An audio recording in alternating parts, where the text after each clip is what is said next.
55 మంది ఎక్కి ప్రయాణం చేసే బస్సుల 100 మంది కంటే ఎక్కువ మంది ఎక్కిరట. అంతమంది ఎక్కే వర్కర్ల ఓవర్లోడ్ అయిన బస్సు ముంగడికి పోవాలంటే కదలలేని పరిస్థితి ఉన్నదట. ఏమాయరో ఎప్పుడు పరుగులు పెట్టే బస్సు ఇట్లా సతాయించబట్టే అని ఆయనతో డ్రైవర్ బస్సును రోడ్డు మీదనే ఆపిండట.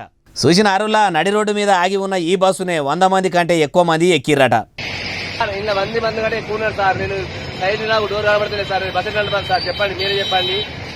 కాబట్టి మీ సైడ్ కూడా కూడా సార్. అక్కడ లాస్ట్ దాకా మొత్తం స్టార్టింగ్ సార్. ఏమైనా అయితే కింద ఇవ్వాలి సార్.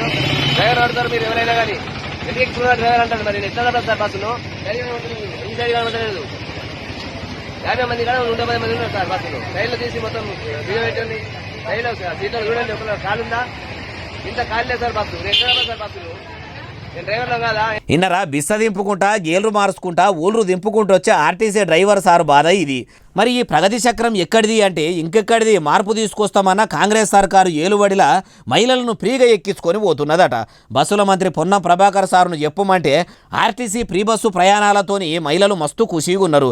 వాళ్ళు ఊర్లకు పోయేందుకు కావాల్సినన్ని బస్సులు వేస్తున్నామని చెప్తాడు. డైరెక్ట్ రోడ్ల మీదకి పోయి చూస్తే ఇదే పరిస్థితి.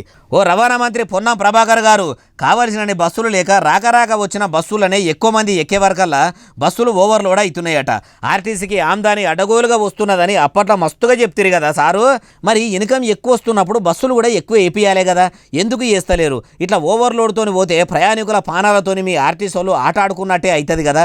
ఇప్పటికైనా మించిపోయింది లేదు. బస్సులు ఎక్కువ వేయించి ఫ్రీ ప్రయాణాలు ఫ్రీగా అయ్యేటట్టు చూడుండ్రి సారు అంటుర్రు ఈ ముచ్చటిన్నులు.